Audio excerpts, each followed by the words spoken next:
I have a message that was posted in the Bulldog Mindset Platinum Facebook group from someone who is struggling in life a little bit here. And you might be in a situation right now where it feels like things aren't going the right direction, and maybe the world feels like it's against you. Maybe you feel like there's no one on your side, no one's got your back, even though you're the kind of person who is out there helping other people, caring about other people, but no one cares about you. If that's the case, this video is going to be something that is going to help you. So make sure that you watch till the end of the video. And if you find it useful, the only thing I ask is that you give a thumbs up, a like on this video, and if you feel like it would be helpful to someone else, to share it. So this is from an anonymous group member in the Bulldog Mindset Platinum membership. And if you don't know what that is, basically, if you go to bulldogmindset.com, you can join the membership where we have a ton of videos, content, a great community of strong, like-minded men who want to know what it is to actually be a successful, high-value masculine man and want the support of other guys that are looking to do the same thing.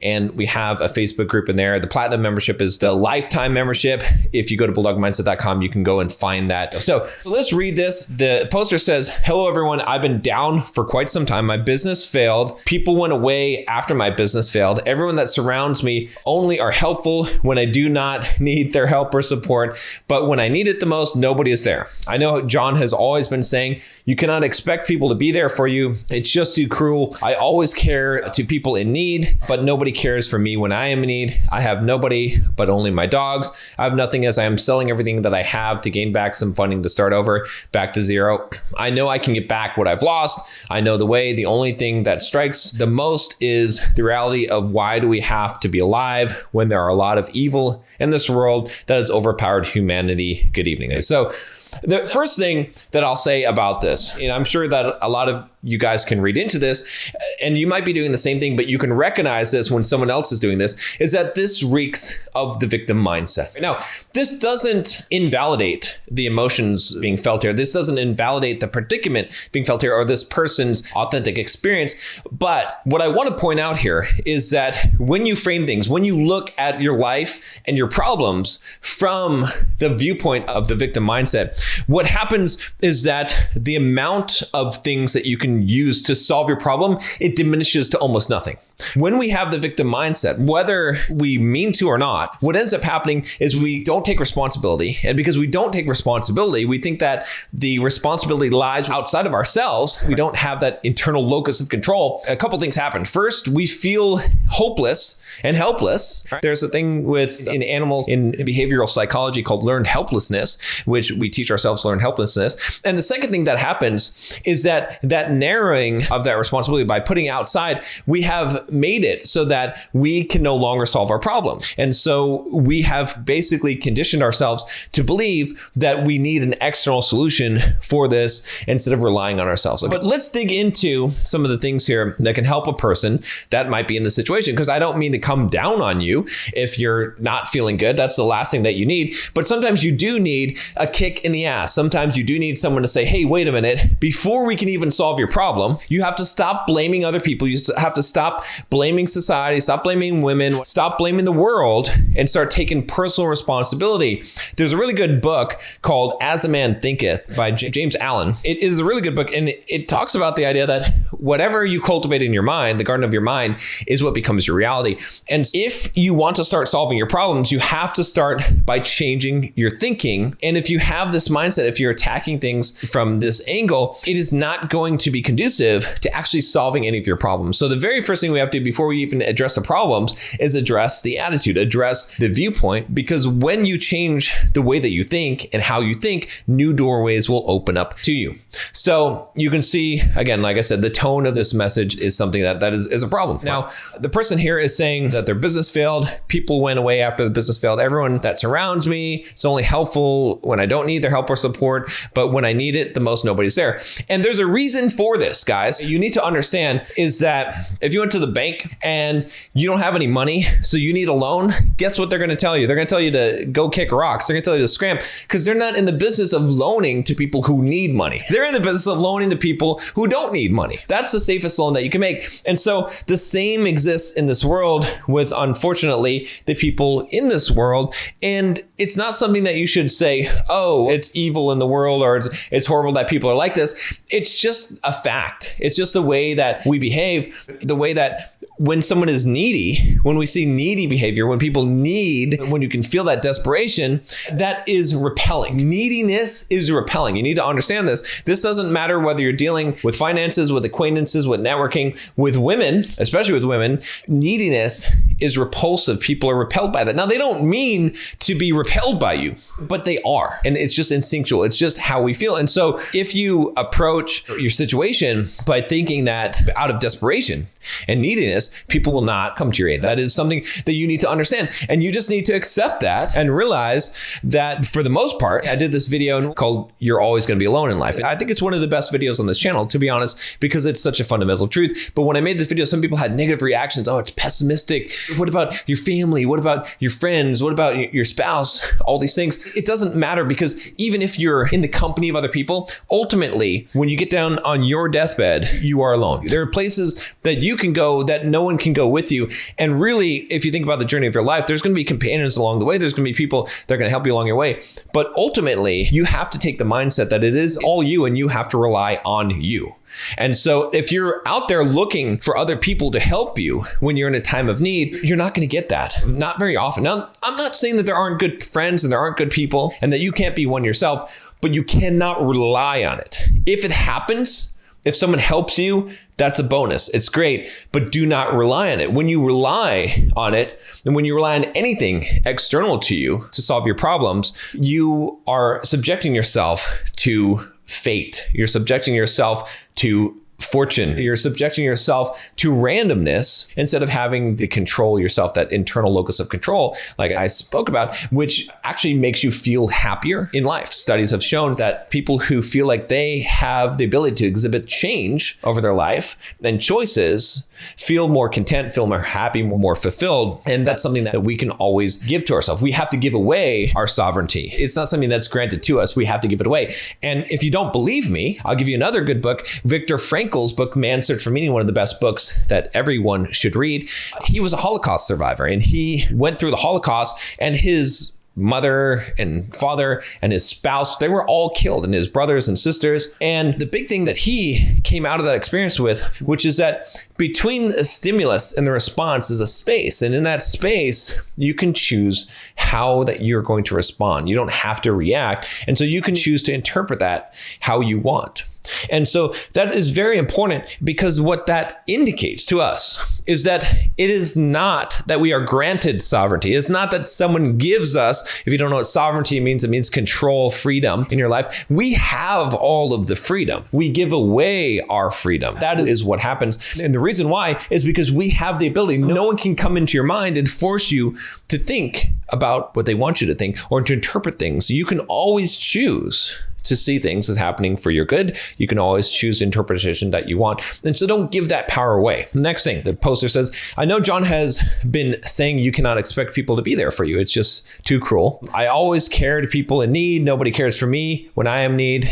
Again, this is very much victim mindset. And this is what I have said. I said that you cannot expect people to be there for you. It is true. If it happens, it's great, but you cannot expect it. So you have to live your life thinking that nobody will be there for you. And it's not pessimistic. It is the reality, because it is the thing that you can control. If you say my fate and my fortune and my well-being is linked to another person's performance, then you are putting an expectation on them, and you are putting your life into their hands, which does not avail you much. And you're going to be nervous all the time. You're not going to be secure. Instead, you must put the trust in yourself and only in yourself. Again, this is not a pessimistic viewpoint. That doesn't mean that you can't rely on other people and do business with other people and have friendships and relationships and love other people.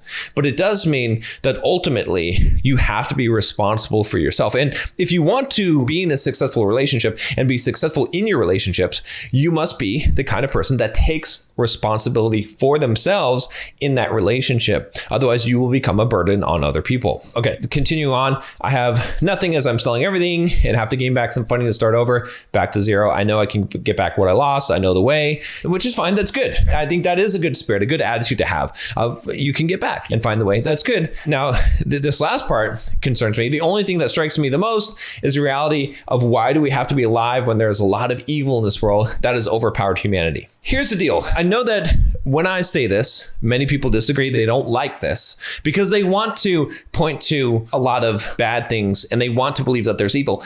But there is no evil in this world. Evil does not exist. I know a lot of people are freaking out right now. I understand. I get it. But here's the thing. Everything that we perceive as evil is a lack of awareness. And that's the thing we have to understand. It's because if we view the world as having evil, then we view that there are evil men. And if we view that there are evil men in this world, then we believe that it is outside of our control. And we also believe that there are irredeemable people. And that is not true. It is not that black and white. Everybody that you ever meet does things because they believe it's the correct thing to do. Now, we may very well know it's not the right thing to do, and they may very well have guilt about it, but they feel justified in their actions. That's one thing. If you read How to Win Friends and Influence People by Dale Carnegie, he speaks about this. At the very beginning of the book, he says that even the worst criminal, he believed that he was just doing what he had to do. And that's what we all believe. We all tell ourselves that. And so the thing to understand about this is that there doesn't have to be these magical forces of good and evil. And yes, I know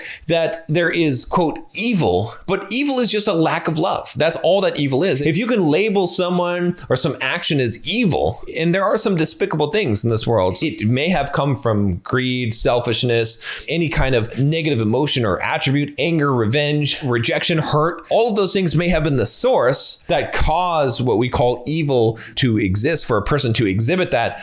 But ultimately, all of those things stem from a lack of awareness. Because if you're fully aware of yourself, of your own emotional state, this is why I have a lot of you guys focus on emotional mastery. If you're fully aware of what you're doing and how you actually feel and how you're responding and how the emotions that you have in yourself are causing you to take actions and to believe certain things and to think certain things, then you would change those things. And so all problems in life can be solved by awareness. And that's why our path as men that we need to go down is this path of awareness, of enlightenment. Every major religion seeks enlightenment. Why? Because it is awareness. It is understanding the true nature of things. The more that you understand how your emotions work, how other people's emotions work, how evil doesn't exist. If you believe evil exists, then you believe there's evil people, and you believe that those people are not human. You dehumanize them. That's not true. That is a lack of awareness on your part, and you might commit an atrocity because these people are not worthy of human dignity. And this has happened historically. You think that the people that were, quote, evil, you think that they thought they were doing evil? No, they didn't think they were doing evil. What they did was they thought that other people were evil, and it justified their actions against them because they dehumanized them. And we see this happen again and again today in society, not to the violent extremes that we've seen in the history. It may get to that, but we've seen that with deplatforming and all kinds of ways in which we cancel people in this cancel culture, alienate people, and cause them harm because they're not worthy of respect. They're not worthy of being human. We've dehumanized them because we deem them evil. In reality, sometimes we are the evil ones. We are the one who is doing the bad. And so this is why that awareness is very important. I didn't mean to go off into a different tangent here, but I think this is a very important thing to understand. Now, with that said, I just wanted to hit on one point here for those of you guys that are in a similar situation on the business side, because I understand that because becoming financially successful is very, very difficult. Believe me, I have made so many mistakes in my path to financial freedom. I did become financially free at 33 years old. I was able to become financially free, quote, retire, and be able to travel and live the life that I wanted and be able to do the things that I want to do, like creating these videos and creating this content. And the way that I did that was through learning business, learning to invest in real estate. I want to give you guys the opportunity to do that. If you click the link down below, you can book a free 15-minute call